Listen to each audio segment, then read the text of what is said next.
Special thanks to Swordis, who provided this sword for review. My trusty point of balance sword stand. Unfortunately, I don't need you in today's review. That's because today's sword comes with its own stand. So I might as well use it in the review.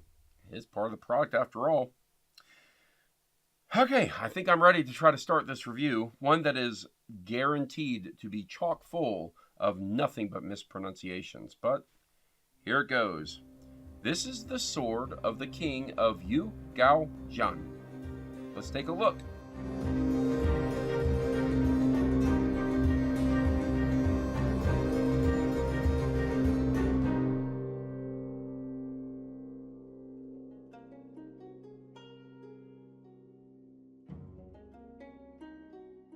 This sword is a replica of one of the most famous Chinese blades. Still considered mostly functional today at over 2,000 years old, it's the king of GouJian's bronze sword. An archaeological artifact dating back to the spring and autumn period, 771 to 403 BC. Seen today in the Hubei Provincial Museum, the sword's bird-worm seal script matching the symbols and text columns of the original. This script roughly translates, "This sword is made and used by the king of GouJian himself."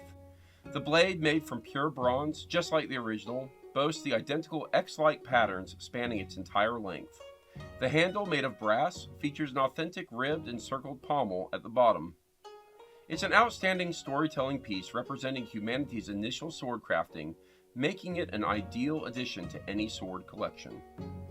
It's amazing to think that it has taken me this long to get around to doing a review of a bronze sword on this channel. Everything up to this point has been some form of well-tempered spring steel, so my first bronze sword review, I have quite a lot to say, and I would not have probably done a review on this if it hadn't been for the recommendation that Matthew Jensen gave that we do a collaborative review of this sword, which will be really interesting because you're going to get to see how two different sword reviewers view the same item. So make sure after this video you go check out Matthew Jensen's review. He'll give you all of his thoughts through his normal practices. I'm going to give you mine through my normal practices. Now, I do, like I said, I have a lot to say about bronze. It just has such a different kind of material and handling characteristic that I can't wait to get into, but we're going to push that off to the second half of the review because, as always, we're going to talk more about the aesthetics and the intent of this particular replica, and I do want to start there. So, this sword is made, blade, through grip, all of it is bronze. That means it is pretty darn solid. It's got a lot of weight heft to it. It is trying to, I think, capture the spirit of the museum original. However, it takes a lot of liberties, and I mean a lot of liberties. And I think that's very common, actually, for some reason, whenever you kind of go at the kind of lower end budget side of a replica. So I'm going to cover this one tip to grip in terms of all the changes that I am aware of between this and the original. First and foremost, this sword is slightly longer by about 3 centimeters from the original. If I had to guess where that additional length is coming in, it's not in the blade, it's probably in the grip. I don't know. I don't think I've pulled all the measurements of the original. I know what the measurements are of the replica, but of the original, I think I only have the total length.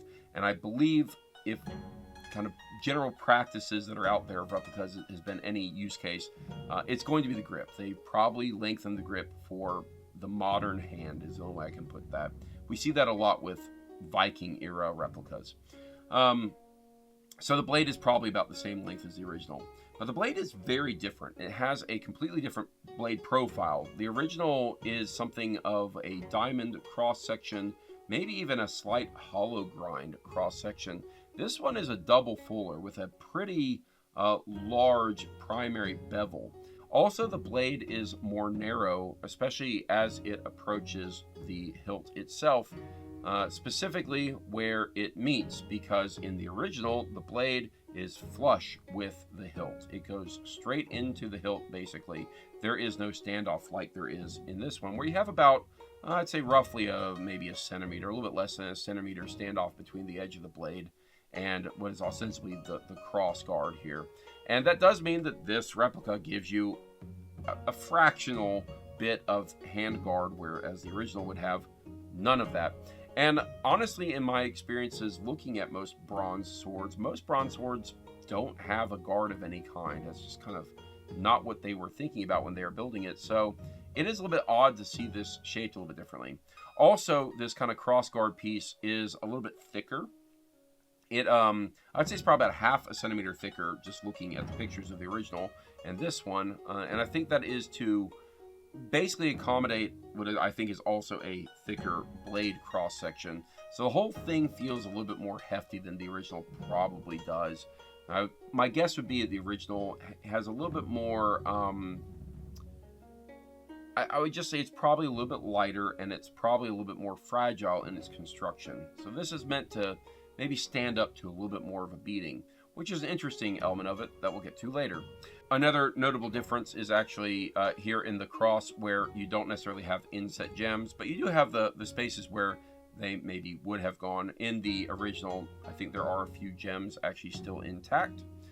The grip overall is nice enough, and the pommel has this kind of interesting inset circular pattern.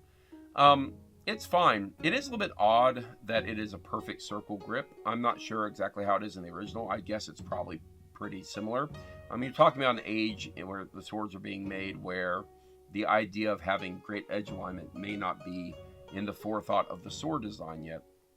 So overall, with the overall patterning and the birdworm script on it, kind of capturing the spirit of the original, but not quite perfectly. And so if you're looking to get a replica of the original sword, the GouJian sword, yeah, this is probably at its price. Not too bad. I will say it does look real nice. Like, it's a nice display piece. It's not too big, so you can really put it almost anywhere because it's not taking up a huge amount of space. And I think it's great as maybe like a conversation starter, or like being reflective or representative of a different culture to add to your collection. So that's kind of where I could see it fitting into like my collection, where I don't have a lot of Chinese swords, not a lot of Chinese inspired swords, and certainly not any that are trying to replicate some original piece out there. And so it's really great to have this one where I can say, oh, let me tell you about this really cool bronze sword that came out of China, and oh, it's got all these neat properties, and this one isn't exactly like it, but let me show you pictures of the original. I can nerd out on that kind of thing. So it looks really nice. Now, when it comes to functionality, things go really wacky for me. And I kind of find this to be a simultaneously a fun but confusing sword. So I will note, this is not sharpened. It is certainly blunted. If you were to even sharpen this thing, you would be putting such a heavy secondary bevel on it. If you were to do it traditional sharpening, if you were to do it, and when I say traditional, I mean like grind sharpening. If you were to do it super traditional and actually hammer out an edge on this thing, you'd probably mar it up. It wouldn't look as nice, but you'd probably be able to get a fairly honed edge. As it stands right now, you'd almost be getting like an axe grind on this thing because the blade is just so thick and the way these bevels come down.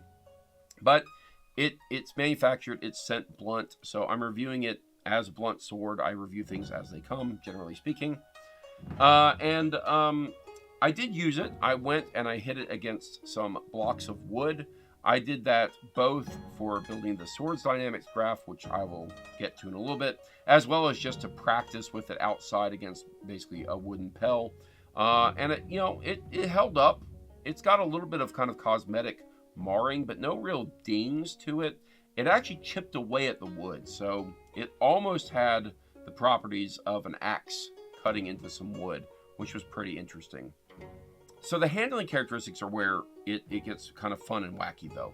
So for one thing, it's heavy. For its size, this is extremely heavy, coming well over 1 kilogram in weight. You can feel that weight. However, when you're moving with it, because it's so small, it actually feels fairly nimble and movable. And that is actually reflected in the Swords Dynamic graph quite well, actually. You can see how easy it is to actually maneuver this sword around. And it's coming with a good bit of weight behind it while you're moving at that speed. Of course, with something this short, you also don't have a great reach with it, but that's okay because the age this would have been made, there wouldn't be many swords out there at all anyway. And yeah, I'm beginning to really enjoy really short swords, one-handed, very short swords that are just shy of being a dagger, honestly. But it's fun to move with. It's fun to swing around, and it's fun to hit things with. And it holds up pretty well. I did put it through, a bit of abuse, not a ton of abuse. Certainly not to the level that I think Matthew Jensen might.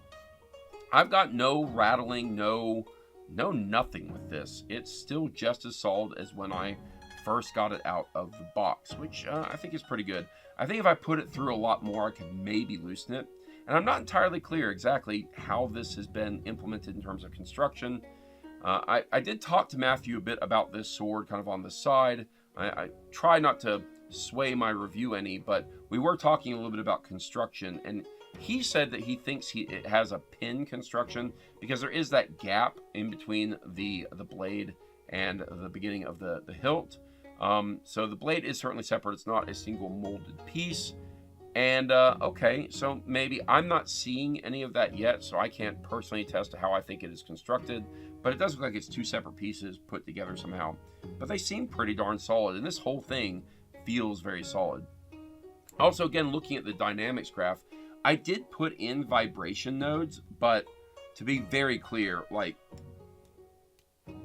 there's no such thing as a vibration node on a bronze sword this size and this thickness.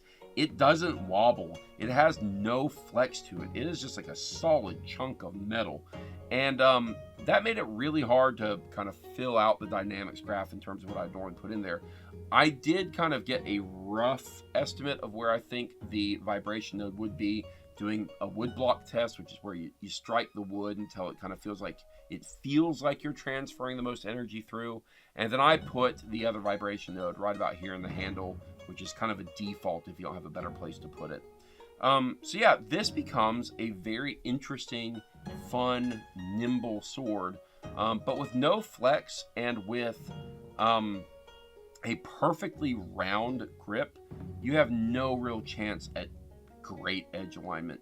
I would think that if you were to get something like this sharpened, you could cut things, but you would very easily get kind of off alignment because of the way this grip is implemented. And again, that's probably accurate to the original. I'm not entirely certain about that. But, Bronze Age swords, basically, or swords made out of bronze, even if it's not Bronze Age per se, that may not be the consideration yet. So I try to view this as like, okay, if I'm the person, I'm the king of GouJian, and I have this sword, and I'm fighting with it against people who don't have a sword at all. No one has a sword. They probably have spears, but I've got a sword, and maybe it's really useful because it's so short and I can get in real close. It's probably okay for all that. I'll also say this has a very pointy tip, which is weird because it's so thick on the edge until you get to that tip, and that tip, it's quite sharp at the tip, which is interesting. So it's simultaneously not sharpened and still very pointy and dangerous in parts. So yeah, overall, it's a really interesting sword. I kind of have to ask myself, would I normally buy this? And I don't really know how to answer that. I certainly really like the original. I like kind of the story behind it. And part of what sells me on a sword is the story behind it. It's why I have a great interest in a lot of the Viking era swords that I have replicas of, because they kind of represent some microcosm of a bit of kind of sword history and sword lore. And this one, I think, for kind of Eastern style swords, has a lot of that to kind of go into it. So I was really building out a collection of kind of Chinese weapons. This would certainly be at the top of the list, I think. And honestly, I'm really glad to have a bronze sword that I can mess around with and play around with, and even compare against similar steel style swords where you can feel the difference and kind of feel the natural progression a sword has actually gone through to get to what we think of as most kind of medieval European swords, for example. Now, having looked at all aspects of this sword, the aesthetics, the history that it represents, the functionality of it, I have to sit back and ask myself a question that I think is kind of the whole purpose of this review. Would I buy this for $200? Okay. I don't know that I can answer that question very well without a lot of qualifiers. I think if you were to ask me that question just up front, would you buy this for $200 compared to most other swords at that price range? I don't know that my answer would outright be yes. But when you add qualifiers to that, like, would you buy this sword to be a Chinese sword like that's in your collection, or a bronze sword in your collection, or more specifically, do you want to get a bronze Chinese sword for your collection? This one then bubbles up to the top of that list for that reason. But by default, it probably wouldn't be my go-to. It's actually one of the reasons I'm extremely grateful to Swordis for supplying this sword for review, and to Matthew Jensen for recommending that we do this one as kind of a collaborative review, because it forced me out a little bit out of my comfort zone.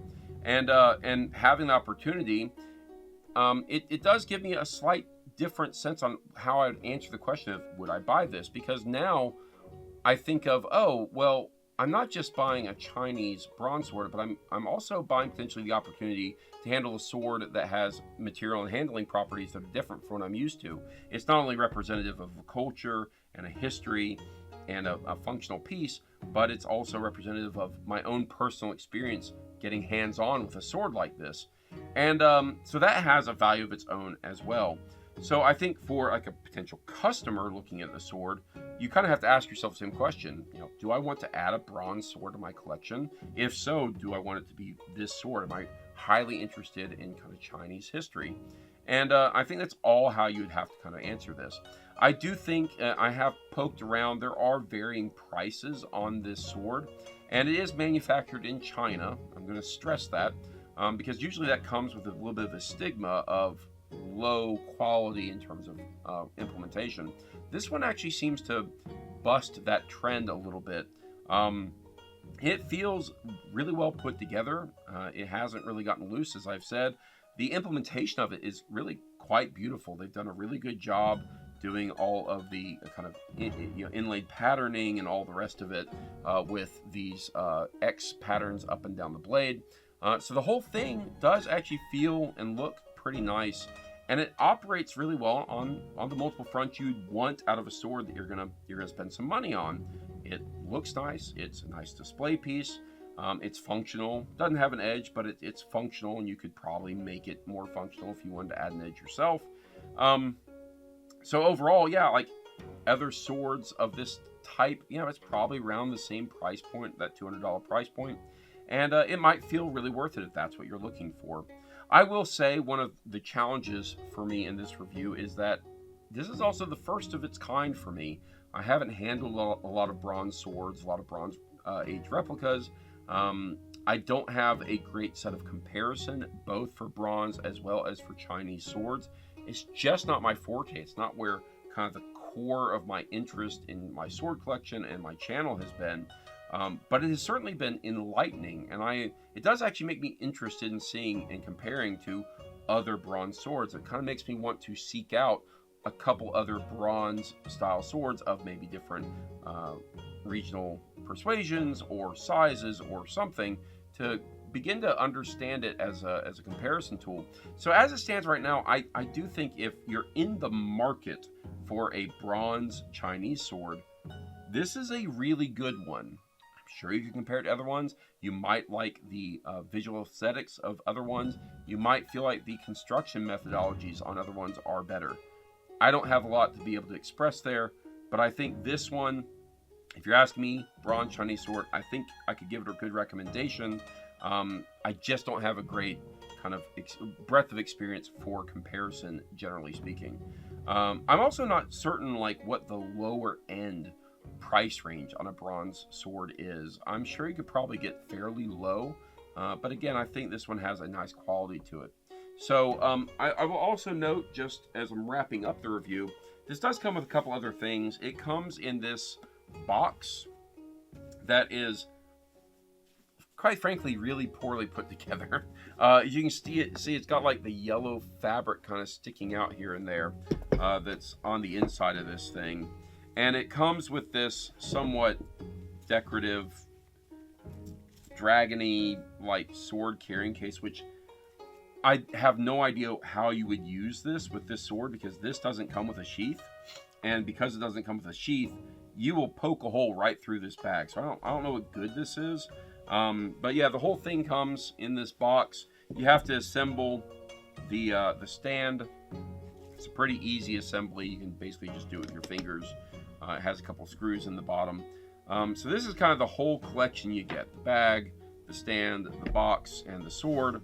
Really, you should never consider anything but the sword in your purchase price here. None of it is of a high enough quality that I would care.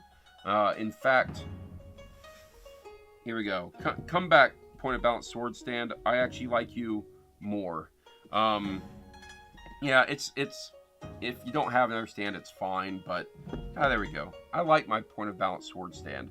Yeah, so overall, I think the package, $200, it's probably okay. I am very curious on my community's experience on bronze swords, because I'm seeing a deficit in my knowledge here, and I'd love to know of everyone out there who has experienced different bronze swords, maybe this one specifically with a breadth of comparison. Let me know in the comments below what your experience is with bronze swords. I'd love to know it. I'd like to know whether or not I'm kind of spot on, or if I'm being misled somehow by not really understanding the material qualities of these things fully yet. I think it's good. I'd love to know if there are other people who have a different kind of idea or comparison. So certainly let me know in the comments below. And as always, do the like, share, subscribe, ring bell type thing. Also, that helps me on YouTube, as always, as I wrap up this video. So overall, I've really enjoyed doing this review. It's been fun doing it as a collaboration with Matthew Jensen, and I'm actually really looking forward now. Finally, I've gotten this review done. I can go watch Matthew's review. I was holding off on watching it because I didn't want it to kind of influence my thoughts on this sword, so I've been very cautious to not do that.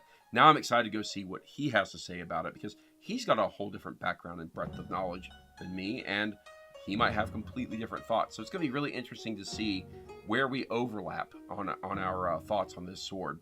I hope you all have enjoyed this review and this collaboration. Certainly go check out Matthew's video. And that's it. That's it for this review. I will see you all in the next one.